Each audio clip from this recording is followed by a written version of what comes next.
जुले और नमस्कार सभी को। आज 7 अप्रैल को यहाँ पर लोगों ने बहुत ही शांति से अनशन रखा और यहाँ बर्फ़बारी भी हो रही थी और आज मेरे 3 दिन का जो छोटा अनशन था उसका समापन भी था। मगर जो आज का मार्च था, पश्मीना मार्च, वो आप लोगों में पता होगा कि हमने कल रद्द कर दिया था और वजह ये थी कि इस मार्च के विरोध में सरकार ने बहुत ही अत्यधिक प्रतिक्रिया की, जिसमें कि सारे सड़कों पर पुलिस और अर्धसैनिक दस्ते लगा देना, स्मोक ग्रेनेड्स वगैरह वगैरह, और फिर इंटरनेट का काटना और फिर दफ़ा 144 का लगाना।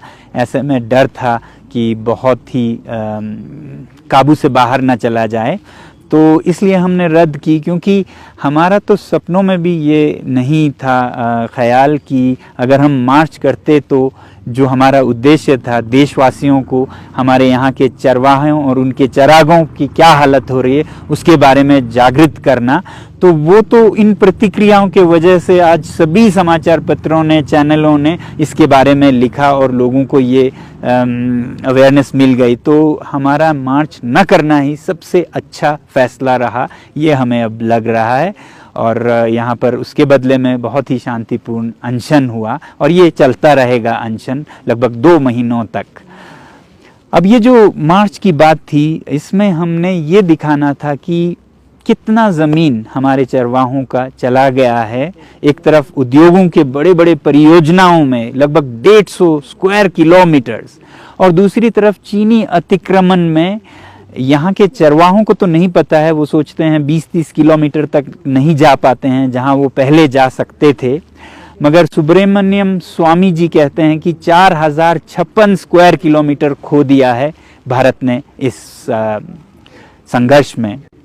ऐसे ही हमारे कुछ चरवाहे भाई बहन जो उन गांवों से हैं जहां पर ये सब प्रत्यक्ष हुआ, उनके अनुसार, उनके आंखों देखी एक पढ़े लिखे चरवाहे दादुल जी ने इस तरह से कहा है। I am standing around 80 kilometers away from the actual border, and Changlung Kongma, Changlung Yokma, Alpha 3, these are the valleys which is known for Tibetan antelope and bush motors. And if these valleys are still with us, why we as an Indian cannot go there anymore?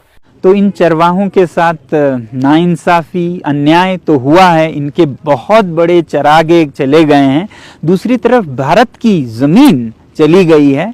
और ऐसा नहीं है कि हमारे सैनिक जवाब देने के लिए सक्षम नहीं थे, मैं तो कहूँगा हमारे सैनिक सदा से मुंह तोड़ जवाब देने के लिए सक्षम थे और सक्षम हैं, मगर उनकी मजबूरी ये हुई कि हमारी सरकार, हमारे नेताओं ने कुछ भी नहीं हुआ है, कोई नहीं आया है, 1 इंच भी नहीं गया है, जब ऐसे बयान दिए तो फिर सेना के हाथ बंद गए। वो करें तो कैसे कोई कार्रवाई करे जब कुछ हुआ ही नहीं है।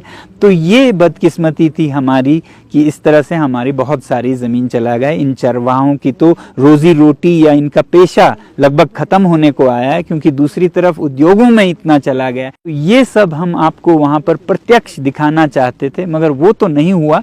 मगर जो भी हो, इसकी जानकारी पूरे देशवासियों में फैल गई है, इसका हमें खुशी भी है। और खुशी इसलिए है कि आगे से हम ऐसा न करें, आगे से भारत की 1 इंच भी सच में कहीं ना जाए, ये भारत अखंड रहें और इसकी सीमाएं बहुत ही सुदृढ़ रहें, ऐसी हमारी आशा है। और इन सब बातों के लिए हमें आवाज़ उठानी होगी कि हम सत्य पर चलें, चाहे वो सीमा की बात हो या चाहे लद्दाख के साथ जो वादे किए उनकी बात हो या कितने ही और बातें हों। हमारे नेता, हमारे देशवासी, हर नागरिक सच्चाई पर चलने वाले चरित्रवान लोग बने, तभी ये देश प्रगति करेगा, तभी ये देश विकसित देश बनेगा, तभी ये देश विश्व गुरु बनेगा। आज इतना ही। जय हिंद, धन्यवाद।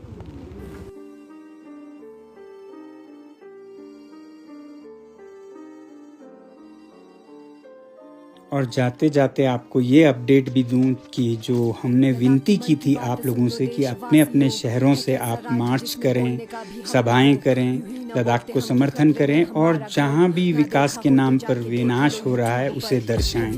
तो खबरें आ रही हैं हमें दिल्ली से, जहां विद्यार्थियों ने मार्च की, वैसे ही पंजाब पटियाला से, और गुजरात में अहमदाबाद से, अरुणाचल प्रदेश से, नागपुर, चंडीगढ़, हैदराबाद से, पुणे से, कोलकाता से, नर्मदा वैली से, इंदौर से, देहरादून